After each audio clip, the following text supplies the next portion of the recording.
Hi friends, నమస్తే. నేను మత్స్యకార సోదరుని. నిన్న పెట్టాం కదా వీడియో. పోలీసు వాళ్ళు మా వాళ్ళు ఏమంటున్నారు మత్స్యకారులు, సార్ మేమెట్ట ఏం చేయలేకపోయాం వాళ్ళని, మీరైనా ప్రభుత్వం అయినా ఏమో చేస్తా అనుకున్నాను, మీరు కూడా చేయలేకపోయారు.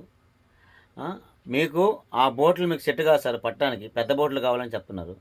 వాళ్ళేం చెప్తున్నారంటే గవర్నమెంట్ మాకు ఇవ్వట్లేదు, మేమేం చేయమంటావు, ప్రభుత్వం మాకు ఇస్తే మేము పట్టేవాళ్ళమే, మేమేం చేయమంటున్నాం అంటున్నారు. ఇంకోటి ఏంటంటే వాళ్ళకి కావాలనుకుని గన్నులు తీసుకుపోవాలి. గన్నులు తీసుకెళ్తే చూపిస్తే ఆ కడలూరు బోట్ని అప్పుడు పట్టొచ్చు. ఈ సారాలను అడుగుతుంటే మాకు ఏం చేయమంటాం, మాకు గన్నులు ఇవ్వట్లా, పెద్ద బోట్లు ఇవ్వట్లా, వస్తుంది అంటున్నారు. ఎప్పుడు వస్తుంది? మన సంపద అంతా, మన ఆంధ్ర సంపద అంతా తమిళనాడు దారేయడానికా? మన ఆంధ్ర సంపద మొత్తం తమిళనాడుకి వెళ్ళిపోతుంది. ఎన్ని కోట్లు వెళ్ళిపోతుంది తెలుసా? ఎన్ని బోట్లు, ఎన్ని సరుకుల. అదే ఆ సంపద అంతా మనకుంటే, లేనివాడు కూడా 10 రూపాయలు ఉంటుంది, ప్రతి ఒక్కరి 10 రూపాయలు జేబులో ఉంటుంది. ఆ సంపద అంతా మొత్తం ఎన్ని కోట్లు తీసుకెళ్ళిపోతుంది తెలుసా? మొత్తం చెన్నై పెడుతున్నారు, మొత్తం చెన్నై కడలో బోర్డు తీసుకెళ్ళిపోతున్నారు.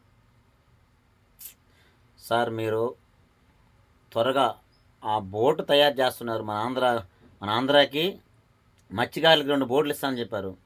అది తయారు చేస్తున్నారా అసలు లేదా? ఆ తయారు చేస్తుంటే ఒక ఫోటోన, ఒక వీడియోని పెట్టండి సార్. మీరు ప్రభుత్వం మీకే చెప్తున్నా, ప్రభుత్వం ఆ బోట్లు కట్టిస్తున్నారా లేదా, లేదా మాటలు చెప్పేసి వదిలేస్తున్నారా?